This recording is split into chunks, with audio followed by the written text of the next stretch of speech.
कई बार हमारे मन में आता कि व्यास जी ने सब पुराण अपने अन्य शिष्यों को पढ़ाए, भागवत शिष्यों को क्यों नहीं पढ़ाए, सुखदेव जी की प्रतीक्षा क्यों की। पहले जैमिनी आदि शिष्यों को पढ़ा देते। इतने तीव्र वैराग्य का वर्णन भागवत जी में है कि उन्होंने सोचा भैया ये परमहंस संहिता है, इसको तो कोई परमहंस ही प्राप्त करेगा, निवृत्ति निरत महापुरुष ही प्राप्त करेगा, सब इसके अधिकारी नहीं। इसीलिए हम बड़ी विनम्रता पूर्वक कह रहे हैं, हमारी बात को अन्यथा नहीं लेना। जो वैराग्य की वृत्ति जिसके भीतर नहीं है वह व्यक्ति वस्तुतः भागवत के स्पर्श का अधिकारी नहीं है। कहते हैं कि जैसे भवाटवी में डांस मच्छर, ऐसे नीच पुरुष टिड्डी पक्षी चोर चूहे ये सब यही उपद्रव हैं, इन्हीं से यह बेचारा दुखी रहता है। संसार के कुछ थोड़ी देर के नाटक, बेटा का ब्याह हुआ, बैंड बाजा बजने लग गया, लोग नाचने लग गए, उसको देख के कभी ये भी थिरकने लग जाता है। ये जो संसार के सुख है ना, बेटा पैदा हो गया तो बाजा बज रहा है, बतासा बट रहा है, कभी बेटे का ब्याह हुआ, कभी पोता हो गया तो कुछ हंसी खुशी का वातावरण। ये गंधर्व नगर है, इसी गंधर्व नगर में बेचारा भटक जाता है। मृग तृष्णा के समान सोचता है कि इन विषयों से सुख होगा, पर उसे सुख नहीं होता है। और कभी कभी आग या बेताल पिशाच की तरह उसे आग समझ करके दौड़ पड़ता है।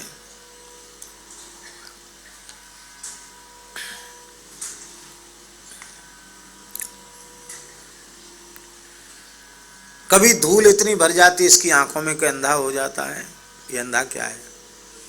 सुखदेव जी ने कहा है ये वासना से अंधा हो जाता है, और यही इसका अंधा हो जाना है। काम रूपी रज उड़कर आंखों में पड़ती तो अंधा हो जाता है, और अंधा होने से फिर मर्यादा नष्ट हो जाती, इसकी रागांध हो जाता है। जब इसको अभिलषित पदार्थ नहीं मिलते हैं तो बहुत दुखी भी हो जाता है कि अरे बताओ, हमने इतनी कोशिश की लेकिन हमको ये चीज क्यों नहीं मिली, बहुत दुखी हो जाता है। स्वयं जीवन म्रियमाण उपधावती, मुर्दे के समान ये संसार के भोग हैं, लेकिन स्वयं जीवित मनुष्य उन नाशवान मृतक तुल्य भोगों को भोगने में, उनको बटोरने में अपने संपूर्ण अमूल्य जीवन को बर्बाद कर देता है, नष्ट कर देता है, पाखंड में फंस जाता है। विशुद्ध जो भगवान की उपासना का मार्ग है, दुखदम पाखंडम अभियाति, भगवत प्रेम के पथ को छोड़ करके, विशुद्ध भगवत भक्ति के मार्ग को छोड़ करके जो कुछ भी है वो पाखंड मार्ग है, उस पाखंड मार्ग का आश्रय ले लेता है।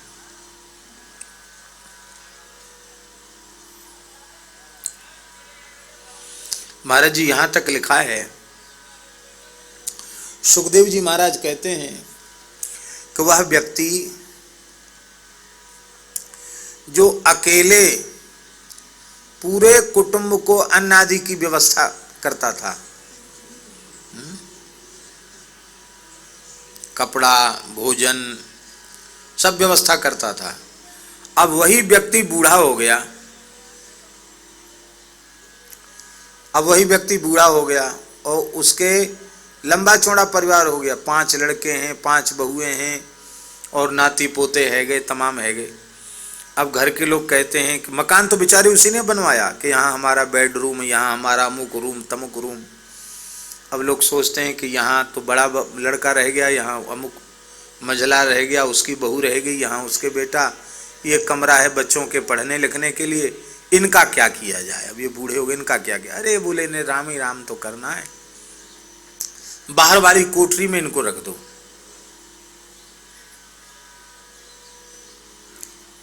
जो 25 का पोषण करता था, वे 25 लोग मिलकर उस एक व्यक्ति को अन्न ठीक से नहीं खिला सकते। लेकिन सुखदेव जी कह रहे हैं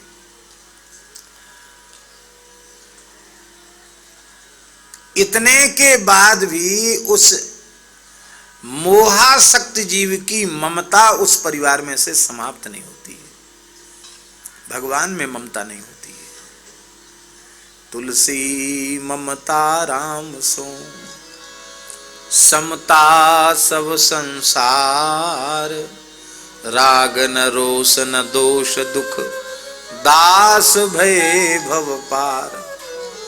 भगवान में ममता नहीं होती है, ऐसी स्थिति होती है।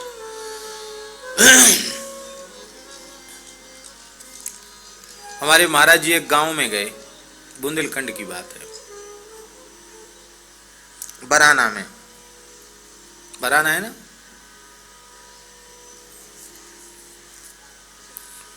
तो एक बूढ़े बाप के बच्चों ने चंदा करके दांत लगवाए।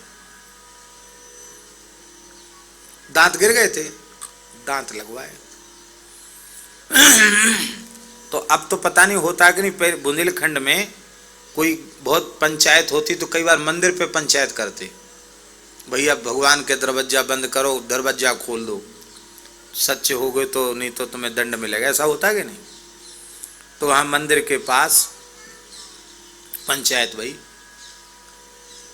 हिस्सा बांट के ऊपर यही झगड़ा होता घरों में, और काय का झगड़ा। तो भाई भाइयों में हिस्सा बांट के ऊपर झगड़ा हो रहा था। अब ये था कि बाप किसके पास रहेगा, किसके पास रहेगा, किसके पास रहेगा। बाप को कोई रखने के लिए तैयार नहीं था। तो बाप का कहना था कि हमको भी चाहिए एक मकान और हमको भी खेत चाहिए। भाई तुम लोग श्रद्धापूर्वक हमारी सेवा तो करने की भावना है नहीं तुम्हारी, तो पंच परमेश्वर हमारा भी न्याय हो, हमको भी कुछ मिले। तो मोड़ा बोले कि सेवा क्यों नहीं करता, हमने दांत तो लगवाए तुम्हारे। सब बोले हमने पैसा दे, हमने पैसा दे, हमने पैसा दे। तो उस बाप को गुस्सा आई, उसने दोनों बत्ती सी निकाली, लो जे डरे तुम्हारे दांत, ले लो अपने दांत। हंसते हंसते सब लोटपोट हो गए। उसने दोनों बत्ती से निकल आते हैं दांत, उनको फिर बुरश से घिस करके फिर रख लिया जाता, मुंह ऐसे खा लेते हैं। वैसे देखने में तो बड़ा खराब लगता है, घृणा जैसी लगती है, लेकिन ठीक है, काम चलता है। बोले अब हमें दांत नहीं लगाने, हमारा तो हमको हिस्सा दे दो। ये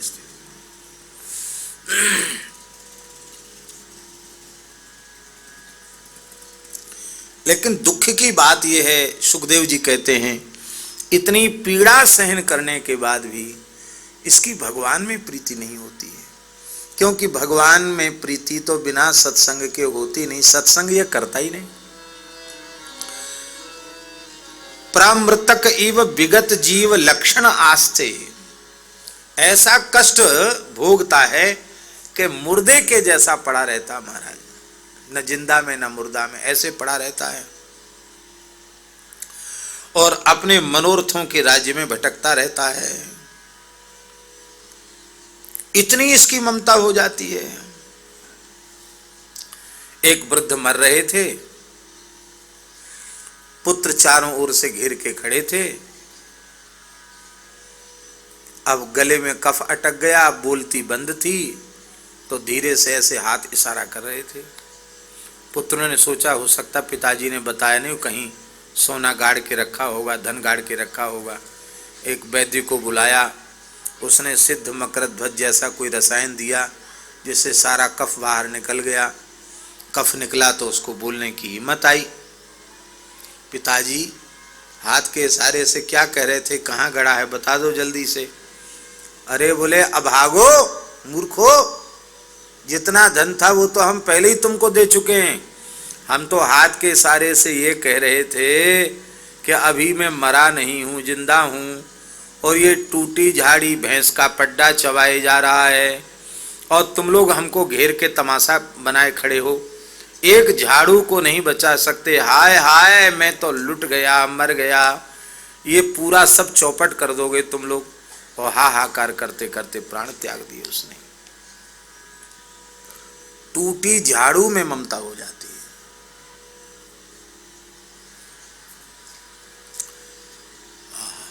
ममता तू न गई मेरे मन से। ममता के नाश का साधन क्या है? पश्यानिशम जगदिदम क्षणभंगुनिष्ठम। संसार की प्रत्येक वस्तु की उपस्थिति के क्षण में ही उसके विनाश का अनुभव कर लें, बस उसमें फिर ममता नहीं। मुर्दे में किसी की ममता नहीं रहती है। संसार को मुर्दा समझ लो, ममता नहीं रहेगी। हमारे महाराज जी एक और साधन बताते थे। महाराज जी कहते थे भगवान में ममता नहीं हो रही है तो कोई चिंता मत करो, संत सदगुरु में ममता कर लो। उनमें ममता कर लोगे तो श्रृंखला संबंध से उनकी पूरी ममता युगल सरकार श्यामा श्याम में है, सीताराम जी में है, तो उनमें ममता कर लोगे तो तुम्हारी ममता का रिश्ता भी जिनसे जुड़ना चाहिए उनसे जुड़ जाएगा।